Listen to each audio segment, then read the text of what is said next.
Hi everyone, my name is Mark Veridamos, holistic health practitioner, and the title of today's video is Why Do I Emotionally Eat?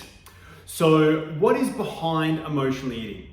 From a physiological perspective, when you start eating, it activates your parasympathetic nervous system.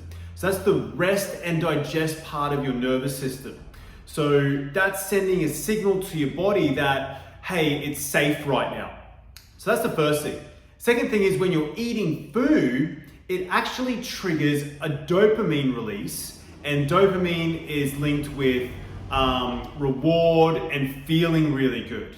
So you feel safe and you're feeling really good, especially if there's some stressful times in your life. That's why some people can gravitate towards emotional eating. So what can be behind that?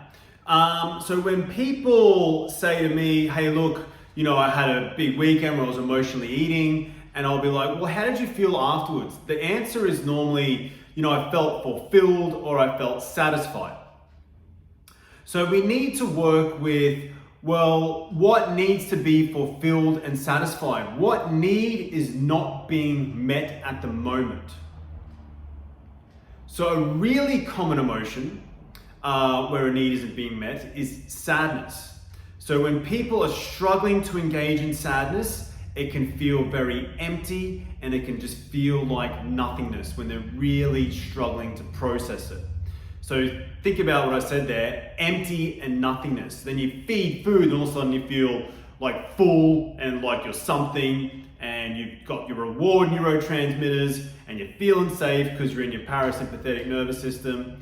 So that's what can happen with that particular emotion. Now, when sadness is worked with really well, it is an amazing connector to your unmet needs and to show you how you can fulfill yourselves.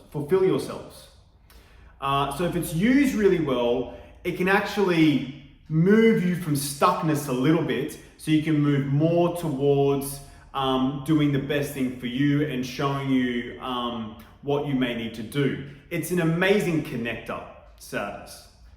So that's the first thing. When you're really struggling to process certain emotions, food can make you feel safe, and it can flood that dopamine response as well. And then I just gave an example of sadness, how if you're struggling to accept sadness or an emotion like that, then that can manifest in emotional eating.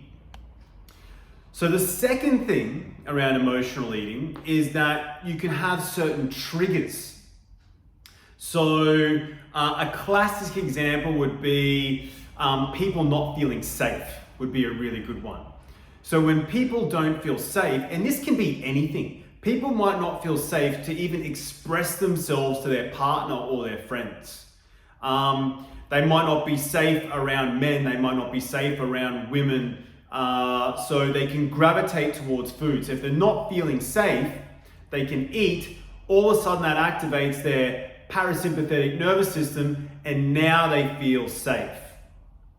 So I'll go with another example for triggering is where people were fed treats when they were younger, when they were really good, when they were good kids.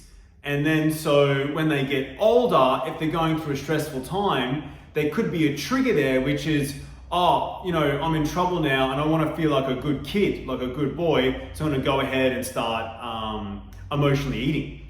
So there's kind of two things that can happen. There's actually others as well, but I just wanted to give you some of the main ones so you can take some tips from this video. So firstly, it can be around struggling to process certain emotions. And some tips around that would be just really accepting the emotion as best as you can. And then it will end up really changing itself and you can learn a lesson from that. The second one would be trying to identify some of your triggers and what's behind the triggers, and that in itself can help change the emotional eating pattern a little bit. So hopefully that helps. Let me know if you've got any questions or feel free to reach out for some help. Okay, thank you. Bye.